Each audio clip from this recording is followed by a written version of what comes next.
I was like a target for Koreans to say, oh, what is on your head? Like why you wear it? Like, if you remove it, you'll be more beautiful, or things like that. Like, oh, you're a hijabi, you cannot do this. Oh, you're a hijabi, you cannot do that. Like, yeah, I had suicidal thoughts before, so. Hey guys, what's up? So I met this Muslim girl wearing hijab while doing my street interviews, and we followed each other on Instagram because I wanted to interview her regarding her life as a Muslim living in South Korea, plus her dating life in Korea. However, I found out that after a few months she took off her hijab, so I was really intrigued and surprised and wanting to know what really happened. Plus, I have a lot of Muslim subscribers who might be interested in her story, so without any further ado, let's find it out what happened. Let's go. First of all, thank you very much for coming on my channel today. Could you just introduce yourself, like your name, where you're from, and what you're doing in Korea, and how long you've been in Korea? My name is Bak Bubu, but you can call me Bubu. So I came from Kyrgyzstan. I'm in Korea for almost 7 years right now. Yeah, right now I'm working. Yeah. Okay. Why did you choose Korea and not some other country?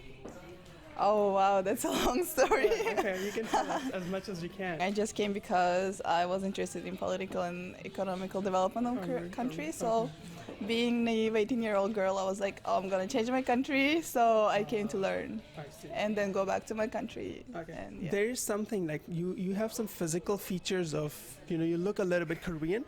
Because I know like there was a time during the wartime, I think, like some Koreans, they migrated to other countries. Yeah. Is your family somehow related to Korea? Actually, no, that I know of. But who knows what happened in past? Yeah. So, but I don't have anyone. All right. Who's like, yeah. So, the reason I was very interested in talking to you was because, when I met you the first time on the street, we were doing street interviews. I met you at the Turkish restaurant, not the store, right? Yeah. And I remember that you were wearing hijab. Mm-hmm. And then after a while, I saw that you're not wearing a hijab. So I was like, oh, what happened? What's the story behind, from hijab to hijabless girl? So could you please tell us about that? Like to start with, actually, I was not wearing hijab all my life until I came to Korea. Mm-hmm. So yeah, first I wore it when I was 20, I guess. Mm-hmm. Yeah, and then I made my own decision. In my family, I'm the only one who decided to wear it. And I was born in a Muslim family, but we were not that practicing. So I started to learn more about it, and I was feeling depressed in a bit. Like I was feeling very lost when I came here, so I needed to find some guidance. Okay. Yeah, to live in this world, I guess. So I was searching for something beyond me. Yeah. What was the key turning point where you were like, okay, I gotta wear a hijab, and I think, like that spiritual being, like, or God is the way which can give me peace. Where were you like, Yeah, first, I didn't start practicing my religion from hijab. Oh, right. Yeah, for a year I was just praying, learning more about what is Islam and other religions. Actually, I was comparing. Okay. And then after a year, one day I went to mosque to pray, and I was wearing, when you pray you have to wear hijab. Okay. So I was feeling I feel good wearing it, and I felt I feel better while wearing it. So it wasn't somebody told you about it. It was just your own feeling, or from the study that you were having before, just made you do that? Yeah, exactly. Actually, from my side, from my family, they were so concerned. They were telling me, don't wear it. Because I was abroad, I was alone. So they were telling me not to wear it. It's dangerous with all these views people have about Islam. So they were trying to tell me not to wear. The reason I asked you that question is because sometimes there's a misunderstanding. People think, Muslim girls, they're forced to wear hijab. Yeah. So coming from you, it was absolutely your own decision. Even your parents said don't wear it. So it's very different, a rare case. Yeah. All right. But then did you face any discrimination? Because you were in Korea and, your friends already saw you without hijab first, right? And then you started wearing hijab. Did you face any discrimination among your Korean and other friends who saw you, this radical change? Well, I lost quite a few friends. I've lost some friends, but closest friends of mine, they stayed. Okay. So we learned through our differences that yeah, friendship is beyond that. Okay, I see. Yeah, but I felt that I was discriminated a bit by my professors actually. There were a few. Okay, I see. And the professors were Korean or like Koreans and professors from other countries too? I think only Koreans. There were like only one or two. They were like actually explicitly saying like, "Oh, that's the choice you did." Okay, like with like kind of Sarcastic yeah, way? exactly. Yeah, yeah. But then, did it change? Did their perspective change about you, or it stayed the same? Oh, it stayed the same like that. So yeah, I was having these looks from professor, and like you feel when the professor doesn't like you, and there is no other reason than my hijab was at the place. Yeah, yeah. Okay, I remember that you mentioned before that you were actually kind of modeling back in your country, right? So especially like in modeling, you know, especially nowadays, I know there are models who wear hijab and as well, but it's still not that common. And being a model, you know, you have to like pose and you have to be like, you know, act certain ways. I wonder, like, this big change, was it also somehow the modeling? Because, you know, modeling industry, sometimes there's a lot of sexual harassment or there's some kind of abuse of work. Was that also one thing that led you to Islam because you felt like, oh, there's more peace into it and something? Oh well, when talking about modeling, it was very amateur. It was like being taken by my friends mostly. Like we were like working together, Alright. so they were girls. Alright, So I was not harassed back then. But going more deeper into the industry and learning more about it, I realized there are some things like you have to have the sugar daddy. Like some of my friends got them because of like we started together. So it's very like sensitive topic. Yeah. Sure. Did Yeah. you try also modeling in Korea or just back? No, Okay. because I wouldn't say that the level like I came to Korea, I first gained weight. Like I got so depressed. I was having like cultural shock, and really I hated my body because I'm tall, like, and I didn't have size for my shoes, for my clothes, for anything. So, and even in the shops, they were looking at me like I'm a gigantic, like an elephant. So, I was feeling very stressed. So, I actually forgot about it. I left everything behind. So, I didn't do anything of that sort anymore. Do you think after embracing that, you know, of course you were Muslim before also, but like getting more deeper into it, has it helped you to overcome that depression, or you feel like not what you expected?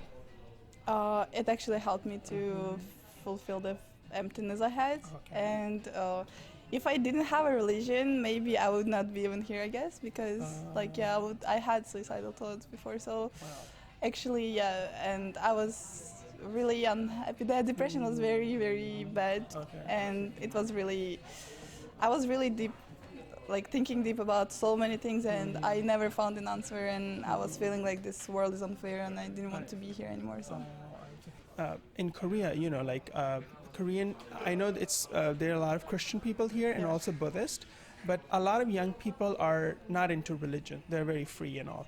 And of course, when you came to Korea, I'm sure that there might be a lot of Korean guys who wanted to, like, you know, ask you out or something.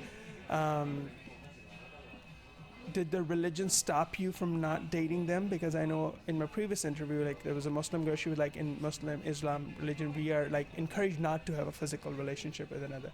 So how did that affect you, and did you ever even date a Korean guy, I wonder? I have never dated a Korean guy because, as you said, it's because of my beliefs. I didn't do it. Like, well, for the first year when I came to Korea, I wanted to date, and I was fine with dating. I was not practicing by then, but at that time nobody liked me, I guess. But then after that, like when I started to practice, there were like some guys who were like asking me out, but because we had this problem of like we have to go somewhere together, maybe they would like to have some like to kiss and stuff, and it was a no for me, and until now it's. Yeah, so because of that, we couldn't date. Because it's very important for Koreans, I guess, and they couldn't understand. And I had different religion, and for me, it was important to have someone who has the same faith. Okay. But what in the future, for example, let's suppose if you end up like liking a guy who respects your values, would you be willing to date a Korean guy?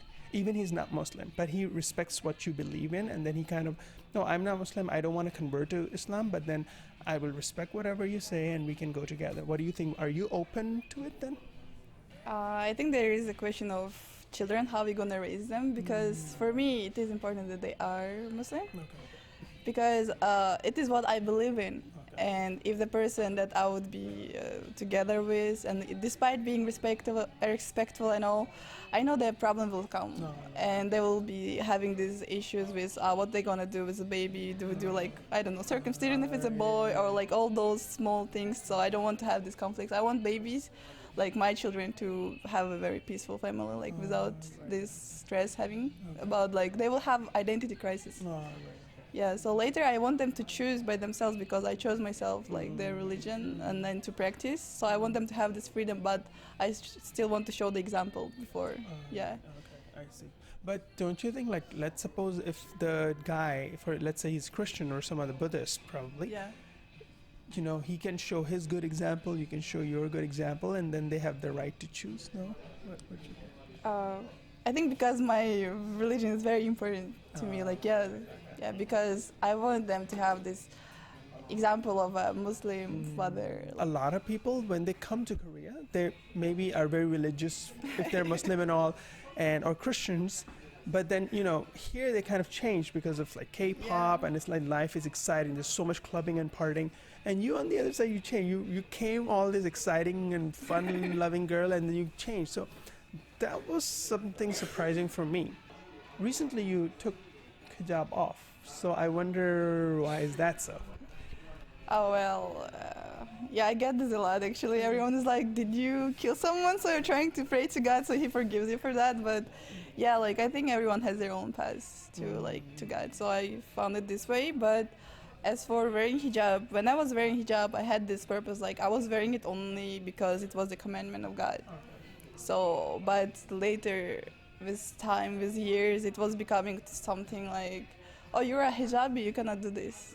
Oh, you're a hijabi, you cannot do that. And then, because you're a hijabi, you were getting attention of some men, like, and they would, like, propose you, like, not in an appropriate way. Like, I mean, it was not the way that I believed that hijab was for, you know? Because I was, like, a target for Koreans to say, oh, what is on your head? Like why you wear it? Like, if you remove it, you'll be more beautiful, or things like that. Or, like, especially from older generations. And that would be another thing from work. Like, anyways, I had some limitations because wearing that, I wouldn't maybe look professional to them. And so I was having all this stress, like one side from like Muslim community, the other from this Korean society. And I was like, and in the middle of that, I lost my own personality. Like, actually, there is also me. There is nothing like only hijab in that. And religion is actually is more than hijab. Hijab is not the main thing for me.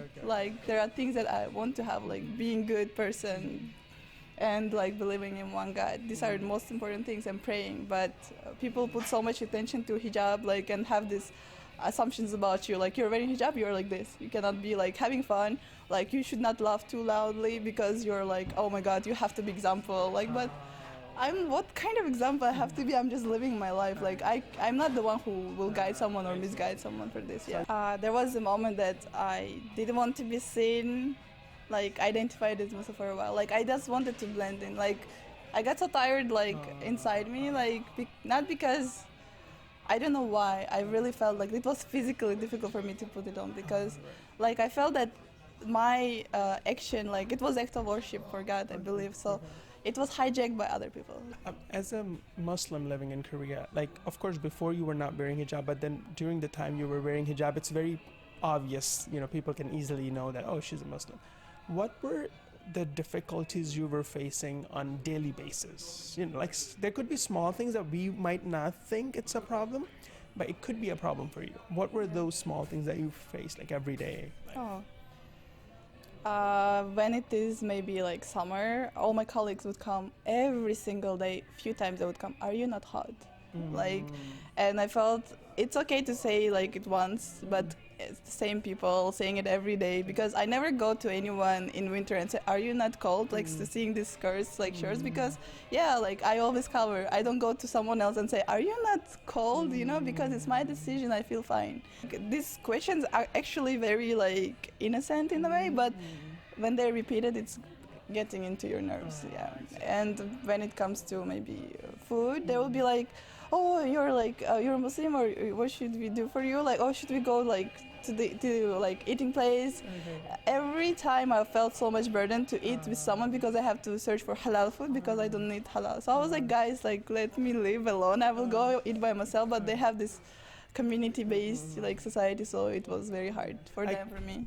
Because you know, like it could be like, you know, for me, I'm just trying to show my care, but it could be like, you know, burdening for you, or maybe like hurting for you sometimes, like as you said. Because for me also, like if I want to eat with you, I would like ask, hey, is it okay you can eat this food, is it okay or not? And then yeah, it could be like hurting for you, like, okay, come on, like, right? Just in the end, last question I want to know is that from all your experience, because you've been here for like 6 years now, any Muslim girl who want to come to Korea now, especially who are wearing hijab, and even not wearing hijab, but they are practicing their religion, what are the things they should be prepared of? Because, you know, sometimes we just watch dramas, or we have seen somebody had a wonderful life and they're like, oh, that's going to be like so amazing, I want to go to Korea or all. But then it's totally different, and then they can go to depression. Like, what are the things that they should prepare beforehand, like before coming to Korea? I think they should lower their expectations first about life in Korea. But in general, wherever they're coming from, I think it will be easier for them to practice religion here. That's what I believe in. Because people, they may look at you, they may say something, but they would never come like violently at you. They are always like respectful, and most of the time Koreans don't care. They will just pass by, and there are so many nice people who would even accommodate you, help you. Like, yeah, when you're praying, they would like show you this place, like you can go pray and stuff. So actually with food they will struggle a lot. Like, yeah, I would tell them to prepare a lot of snacks. I don't know whatever. I know, like recently there are like in Itaewon there are a lot of stores where you can find halal food, right? Yeah, exactly. There is a lot of places in Itaewon and other places as well, but when people live far from the city, from Seoul, it will be quite challenging for them. Yeah. I see. Okay. So in that case, do you know like how do they get food, like halal food? Is it online available in Korea or what? Oh yeah, there are actually some shops that deliver as well. Like, that's wonderful. Like if you are not in Seoul, then you can order online food. That's a very good thing. Yeah. Okay. And what about like some other things related to like dresses they need to buy, or they can buy clothes here, or everything is available? Oh, for hijabs, it's like the scarves and the thing that we wear under hijab is extremely expensive here, and it's hard to find. And the designs are terrible, so guys, bring it with you if you have it there. Because I was struggling a lot, and I was asking my friends from Turkey or other countries to bring it for me. Yeah. So, you know, like what I'm getting from you is it's people might have like small problems, but there's not like a significant, or they might not have like a really, really hard time. Even they wear hijab, they can still be themselves. Yes. And but like, you know, no country or life is perfect. Like everywhere you feel problems, but like what I'm getting from you is wearing hijab or not wearing hijab wasn't like a big issue. Of course, it had to do with your own personal life, but not like people were like, you know, persecuting you for like wearing hijab or not wearing hijab. So anyways, thank you so much. That was wonderful. Hey guys, thank you so much for watching this video today. And what I've learned from this video and from Boo Boo is that, you know, remember she mentioned that there was a time people only looked at her hijab. They forgot that there was a person out there as well. There's a girl, there's a human being. But the only thing that they looked at was the physical aspect, her hijab. I hope that as this year is almost ending, in 2019 we may learn to look beyond, you know, beyond those physical aspects like your clothes, skin color, hairstyle, but beyond that human being, that person, and learn to accept people for who they are and treat people with love and kindness. But let me know what you guys have learned from this video. Please do let me know in the comment section below, and please do not forget to like, share, subscribe, and most importantly, smile. Okay, that was late.